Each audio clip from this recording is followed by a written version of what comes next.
Sisirain mo na. Ay, nagalit na siya. Ayan na, wag mo kakainin, ha.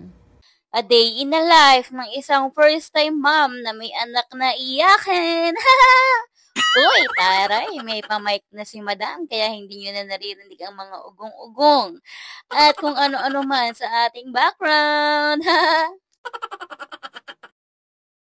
Ayan at nagising na nga ang aking poging-poging anak.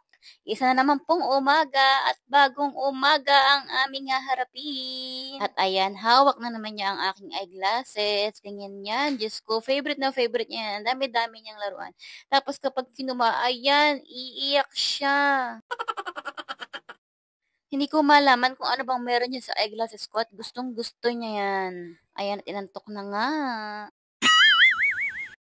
Ganito nga kami sa umaga, huhugasan ko muna ang kanyang kotso at saka ko siya papalitan ng diaper. Alam niyo ba na every 1 hour or kapag nakita ko na kahit medyo meron ng konting ihi sa diaper niya ay pinapalitan ko na. Kasi nga ayoko na magkasakit siya, baka magka-UTI siya, mas mahirap yun. Di baling nang magastos sa diaper, wag lang magkasakit kasi mas mahal ang ma-ospital. Pagkatapos ko ngang palitan ng diaper, ayan na nga siya, tuwan-tuwa na nga siya kasi nga hindi na siya nabibigatan sa diaper niya. Tsaka tong bata na to, hindi talaga siya napapakali kapag puno yung diaper niya. At tuwing umaga, nag-vacuum ako dito para mawala yung mga buhok, mawala yung mga gamo-gamo, yung mga buha-buhang. Hindi ko alam kung saan ba nanggagaling yun. Siguro kasi pag binubuksan ko yung pinto namin. Ayan, at nagharap na naman ako. Ewan ko ba, ang bilis-bilis ko magsalita, kahit bulol yan. Napakalaking tulong nga sa akin itong vacuum na to kasi nga tamad-tamad akong magdaspan eh. Pagkatapos naman ay tinuklop ko na ang aming mga kumot at mga unan para hindi niya naaapakan. Kasi alam niyo ba, itong si Little Opa ay kaya nang umakyat.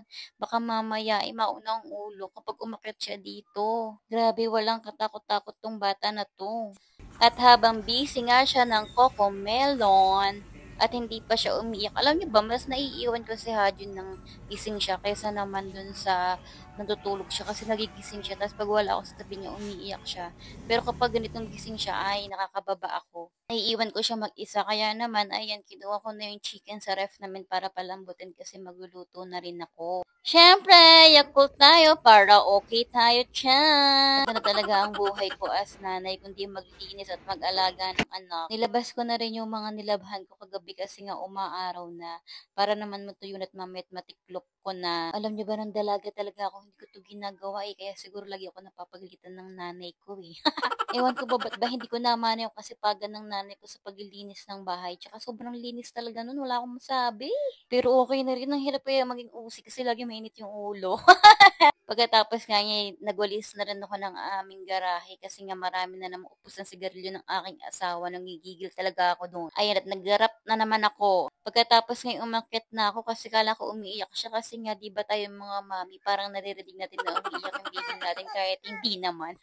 At nilaro-laro ko nga muna siya at ayan, gustong-gusto niya talaga dyan sa hita ko. Siguro gusto niyang bumalik sa sinapupunan ko. Ayan, sinisilip pa nga ang aking kifi.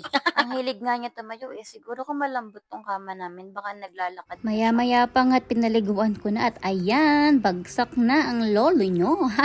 Siyempre, at ngiting tagumpay naman ang nanay nyo. Kaya naman ngayon ay bababa na ako para naman magluto.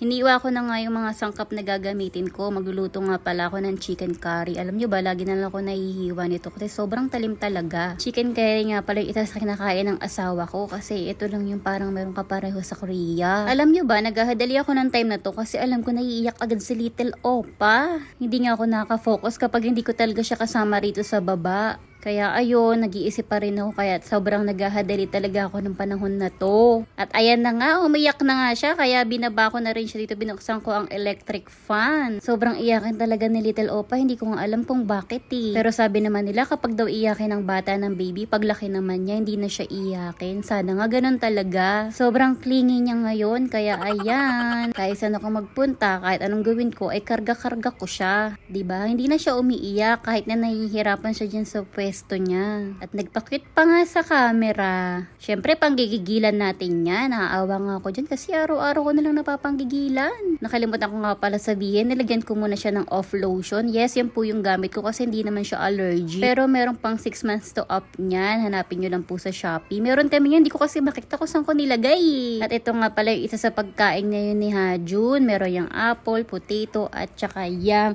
repolyo. Ayan, at hindi na nga siya umiiyak kasi nga karga-karga ko na siya kanina pa. Napakababaw nga lang ng kaligayahan yan. Kakargahin ko lang siya saglit ay maya-maya ay magpapawaba na siya. Kaya naman pinakain ko na siya at ayan nga excited na naman siya sa pagkain niya. Kaya natutuwa ako gawan niyang pagkain kasi lagi siyang excited. Pagkatapos ako na yung kumain. So yun lang. Bye-bye!